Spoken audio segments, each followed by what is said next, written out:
Welcome to the Intelligence Amplifiers, podcast that celebrates the people who make the intelligence a collective superpower. In every episode, we uncover the stories of learning and development leaders who amplify knowledge, break down silos, and empower teams to thrive. These are the enablers of insight, the ones turning expertise into action and shaping the future of work by ensuring that the right knowledge reaches the right people at the right time. So, if you're ready to explore how the intelligence is amplified and shared across organizations, you're in the right place. Let's dive in. Hello, and welcome to today's episode of Intelligence Amplifiers. Today we have Cal Cooper with us, and Cal is currently a Director of Learning and Development at Vendasta. We'll talk about that in a bit. But before we do that, well, welcome, Cal. Great to have you here. Thank you. It's great to be here. Thanks, Marco. I wanted to start with your earlier kind of career. You started in teaching and arts and things that are not necessarily directly related to L&D. And so tell us more. Yeah, absolutely. Okay, so I have a bit of a assortment of background, I guess.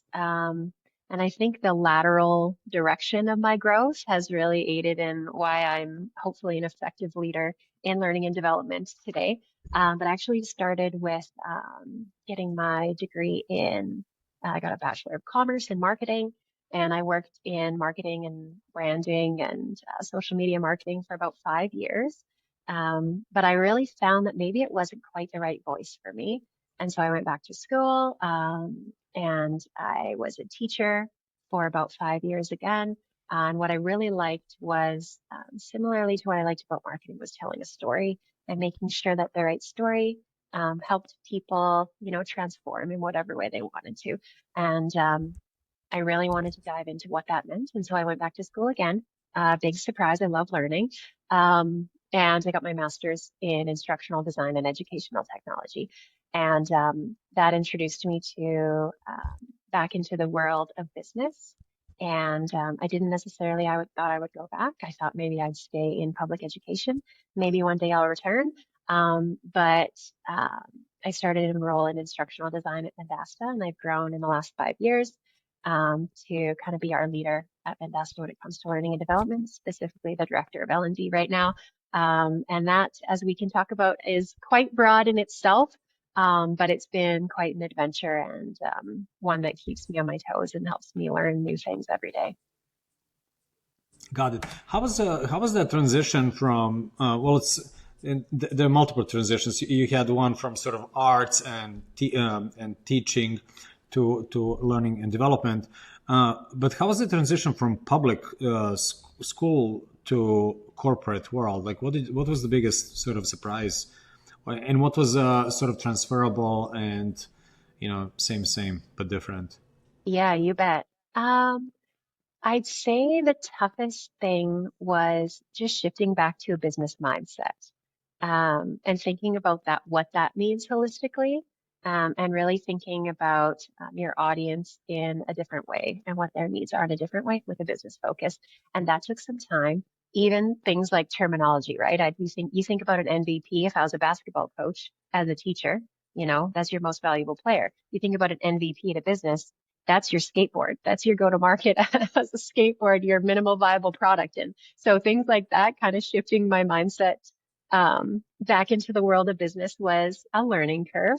But I think I've got my footing now. And one thing I will say that is transferable, and I know anyone can fight me on this, but I think running your classroom of 30 kids and managing a classroom of 30 kids, it has transferable skills to leadership in a business environment. So managing people are people, and, getting to understand what they need and addressing their needs and helping the holistic version of themselves grow and learn. That's the same if you're 6 or 46. So that's been surprisingly transferable.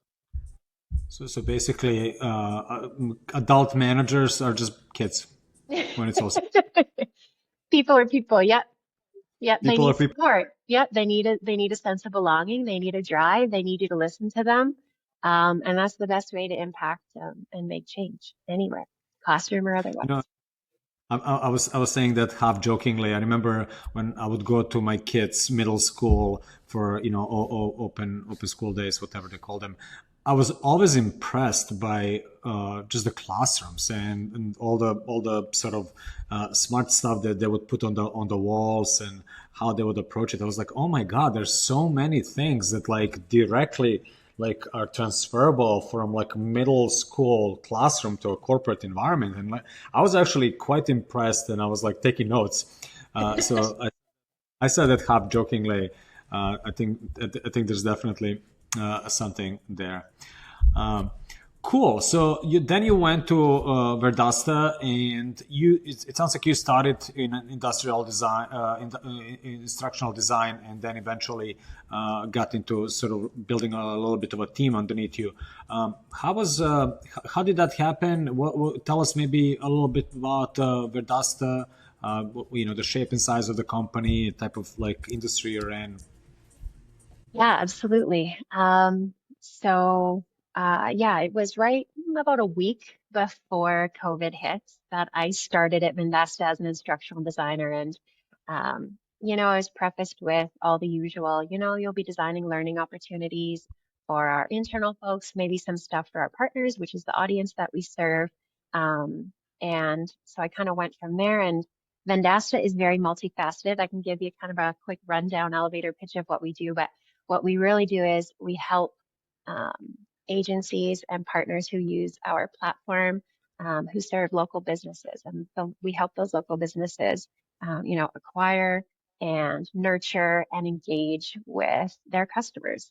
And we provide that all in one platform experience for those businesses so that they can, compete with the big guys. And we're AI powered. We have been AI powered for a while now, but we're AI partnered. And I think that's an important distinction because we're so invested in making meaningful opportunities for local businesses to grow and just helping them compete in this new landscape in a meaningful way. And the reason I say that is because 5 years ago, that was very different. And 5 years Mhm. ago, local businesses and digital agencies who serve those businesses needed to scale their understanding fast. And so when I was hired, the first thing we did was create from scratch a brand new academy for all of our partners. And I think in the first 6 weeks, we ended up somewhere around 4,600 people in our academy. So it was like a complete shock to the system, but people needed it. They were hungry for learning more about digital marketing, how they could really reach their audience, how they can scale their business and their agency. And we were there at the right time, and we were what these people needed, and that has changed. And instructional design in that full context has changed as well. But it's really just getting to the root of what people need and helping them go to market in that way for local businesses. And so now that's just AI powered, and that's kind of the motion that we're moving in now, and the value that we're providing customers. Yeah, and you and I talked a little bit about AI, so I'll get back to that. I'm curious. So you joined the company, and you're responsible for partner training, which is essentially like external customer training, and then later on you turn more toward internal, like employee based education as well. Um, what was that like, the transition from external to internal? And where I'm going with this is sometimes, at least what I notice is that when we ship external for partner customer based training, it needs to be more polished. It's fewer, but they're dialed in. Things don't change as rapidly, possibly. Where internal is, good enough is, perfection is the enemy of good enough, right? You just want to kind of like rapidly iterate. It's way less polished, but it's up to date and timely and so on. So what was that transition for you, like external versus internal, Yeah, customer base? you're exactly right. And I'll go back to the term I said at the beginning, minimal viable product. It's really different for those two audiences. And starting in product, which is where I did start instructional design. I wasn't in people operations where I am today. we worked heavily together and everything was woven together as I think it should be when you think about customer experience and learning experiences and you think about internal learning experiences. Some people might fight me on that. I know in a lot of businesses, those two things are separate. But I think there's a way to get economies of scale by bringing them closer together. And so we operate quite closely together in those two realms at Vendasta. But yeah, it was a little bit of a shock to the system. And I obviously came from a marketing background and I took a lot of HR courses. And I was like, I have no interest in human resources. This is of no interest to me. I was so focused on, rapid development, customer experience, instructional design when it came to, those big packaged fancy, presentable stories that we talked about Yeah. when we go through product and to our end customer. And internally, it's different, but it is so fast moving, and our product and platform is so fast moving, enabling and immobilizing our internal audiences in the different buckets that we do. And we can talk about those, but across all facets has been absolutely fascinating. And the way that we manage talent as a company is something I'm learning more about.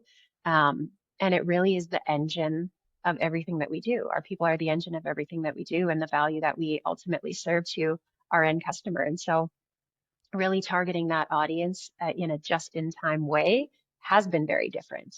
And it is constantly listening to feedback. I'm getting direct messages, okay, we need this next week because we're changing the way we go to market with our product and our salespeople don't know what story to tell and X, Y, Z. And so we can put something together rapidly for them and help them with their story and their talk track and those assets, partially because of AI and how it's expedited our process.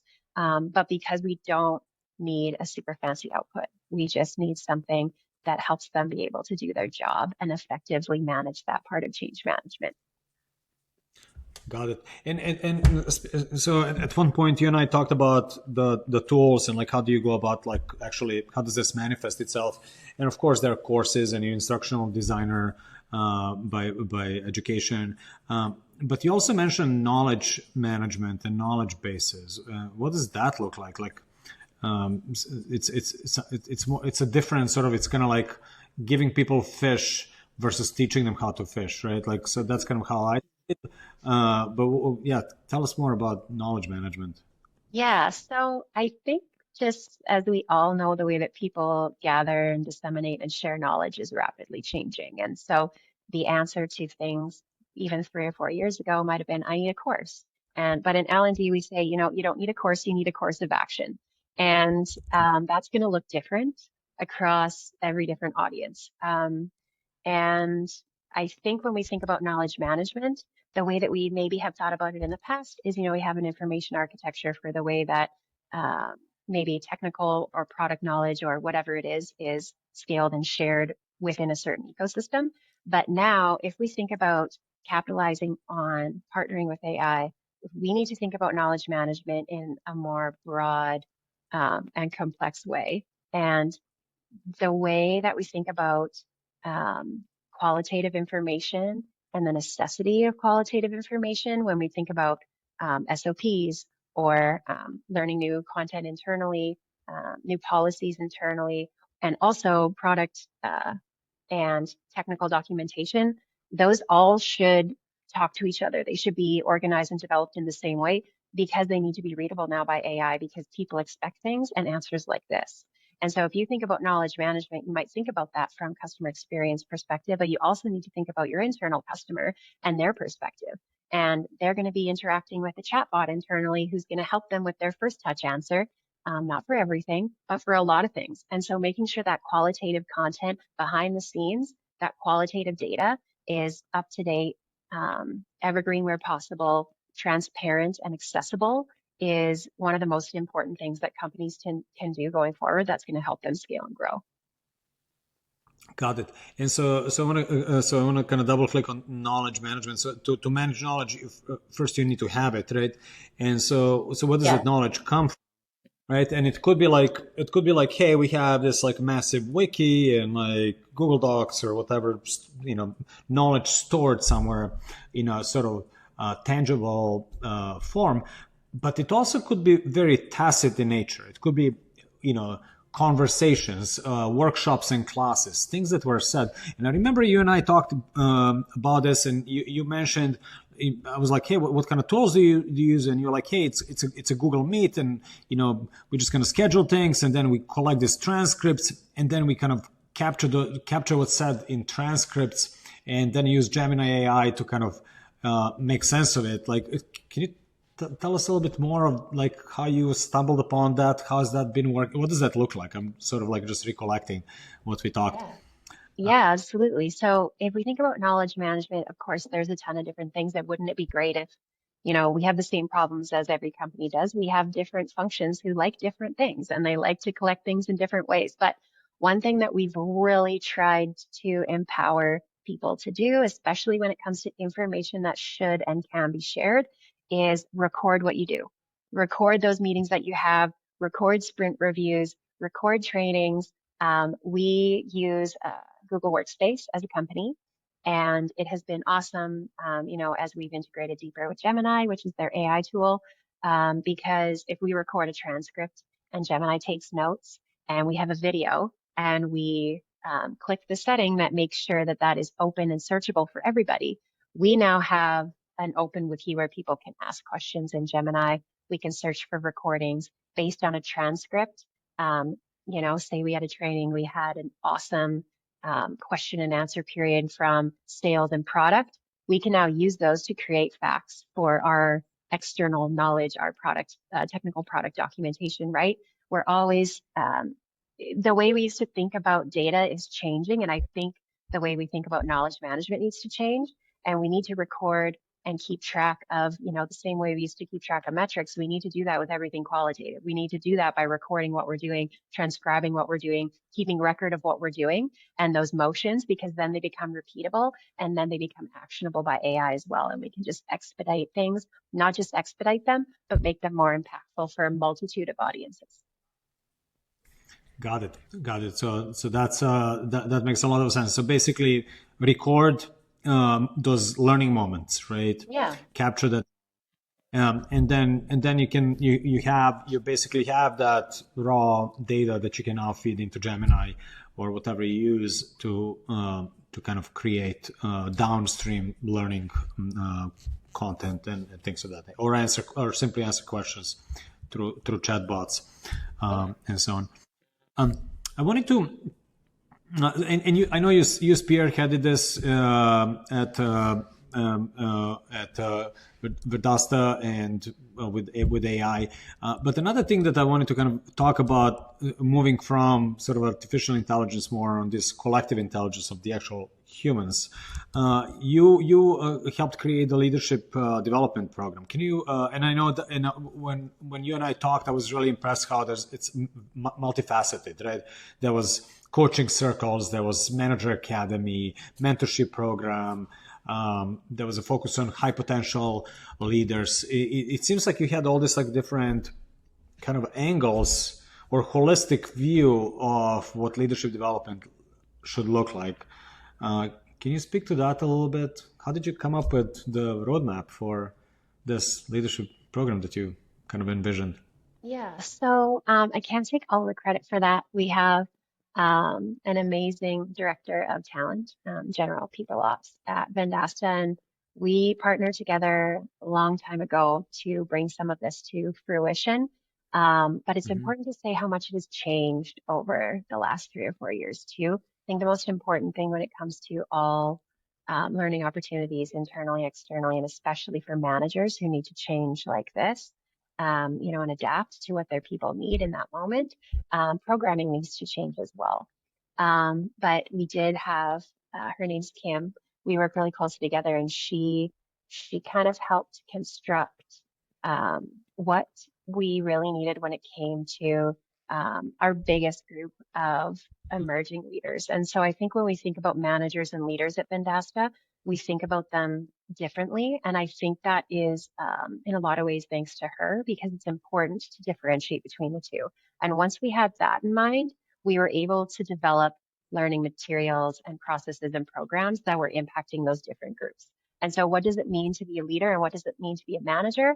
And then we were able to develop things from there. So we have currently a multitude of different things. So we have Manager Academy, which is really that first step. You're a new manager or you're a manager who hasn't, gone through any kind of formal training in the last 18 months.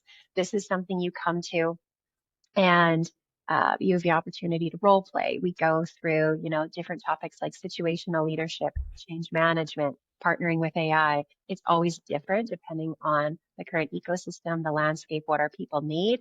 But it is a very structured process that we have a full learning management system, LMS course on as well that they follow throughout this whole program, and that's specifically for managers and new managers.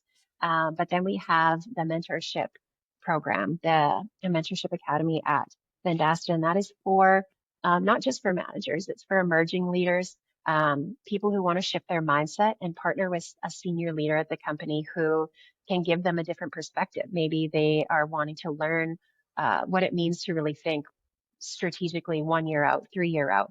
Maybe they need to understand how to think in systems. They need to, check left and right before they drive forward. Maybe they need to, we do a lot of um, research ahead of time. It's a 6 month program to really figure out what's going on in the industry, in SaaS, in tech, in the world, that we can equip our emerging leaders to help them shift their mindset or grow their mindset to better themselves and give them the opportunity to work with a senior leader who can specifically maybe help them get to where they want to go. And we have coaching circles that's led by talent as well. And they usually offer once a month specifically for managers on a topic. So we have a talent calendar like everybody does. They are incredibly organized over in that sub-department of people ops. And, we have performance reviews or merit reviews coming up in March. So our session in February is going to be a coaching circle around that. But then we also have a Vendasta lead program, which is for emerging leaders. And that is sessions again, based on what our learners need, whether it's from engagement surveys or what's going on in the industry.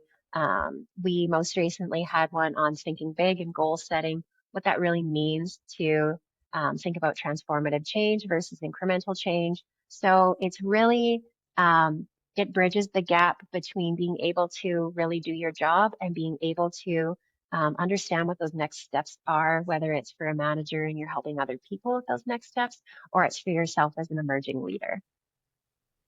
Does that answer your question? Yeah, no, it's that's exactly. I was looking for those different facets of programs, how you're supporting them. You mentioned managers and emerging leaders, and I just kind of wanted to maybe get your perspective on the distinction between the two. Managers, you're talking about people managers, but what would be an example of a emerging leader? Does that person have to have direct reports, or like how do you think about leadership? No, that's good. It's the opposite. I think at Vendasta, we have a policy and a principle that everybody is a leader. And we have an application system, or, we have performance reviews where we have really high performers.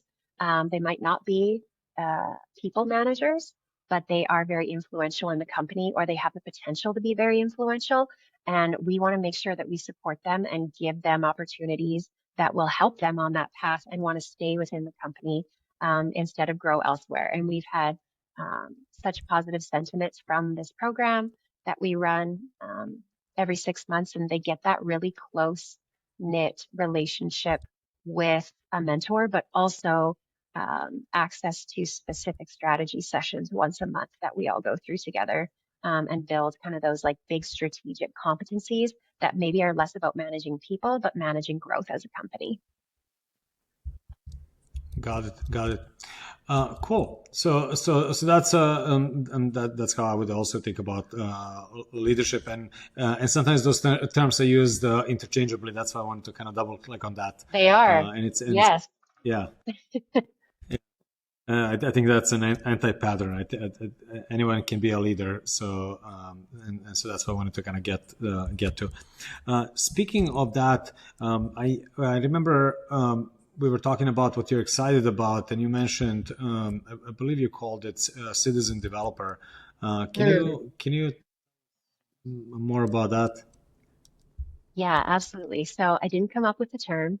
A citizen developer is someone who maybe operates and orchestrates in a no-code or low-code environment. Think about, product managers or someone who is really interested in developing functional processes with AI-infused tools or otherwise. And just the bar to entry is just so much lower when we think about what it means to be a developer. And that's not, a staff developer or a developer with 10-year experience, but we're talking about those entry-level things where maybe somebody could use a tool, like Google AI Studio or something open source where they understand how APIs work, they understand how AI works, they understand that they want, an AI agent to do X, Y, Z. They have a workflow in mind and they have a problem they want to solve. And maybe we don't want to use our staff developer or developer three's time to, help us achieve this internal workflow. But we have, we're building currently, we don't have this yet because it's such kind of a new thing, but it's the right time to think about what a citizen developer is and build those capacities inside every function so that when we do kind of workflow analysis is when it comes to AI and really transforming our workforce into super workers, which is a Josh Bersin phrase, not mine. But when we think about the idea of a super worker, we need to think about that in tandem and hand in hand with the citizen developer and what that means.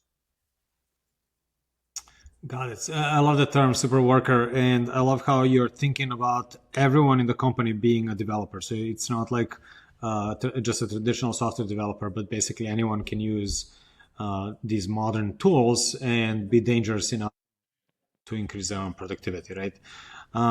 And I remember you also mentioned like one of the things that you're proud of is helping shift this mindset toward AI, and AI being a big part of like that toolbox, right? How's that going? What are you observing with that?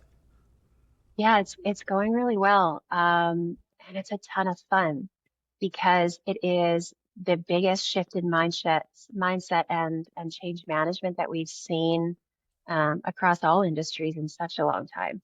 I think since the iPhone, when consumer behavior changed in that kind of drastic way, it's changing like that again. And so to be a part of that and help fuel the capacity of everybody internally to be able to not be afraid of adopting and experimenting. And I think that's something we do really well at Vendasta is we're pro experimentation, fail up. And so I do that a lot when I'm experimenting with AI. The toughest part, I'd say, is that you have to put in 2x time to get 10x result. Well, Cal, thank you so much for sharing your story. That was quite inspirational. I appreciate it, and looking forward to watching what you create next. That's it for this episode of the Intelligence Amplifiers. If you like what you've heard, be sure to subscribe or follow so you don't miss out on the future episodes. And if you're interested in being a guest or have a question, check out the episode description for how to reach us.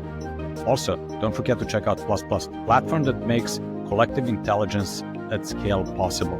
Find out more at plusplus.co. Thank you for listening, and until next time, keep amplifying.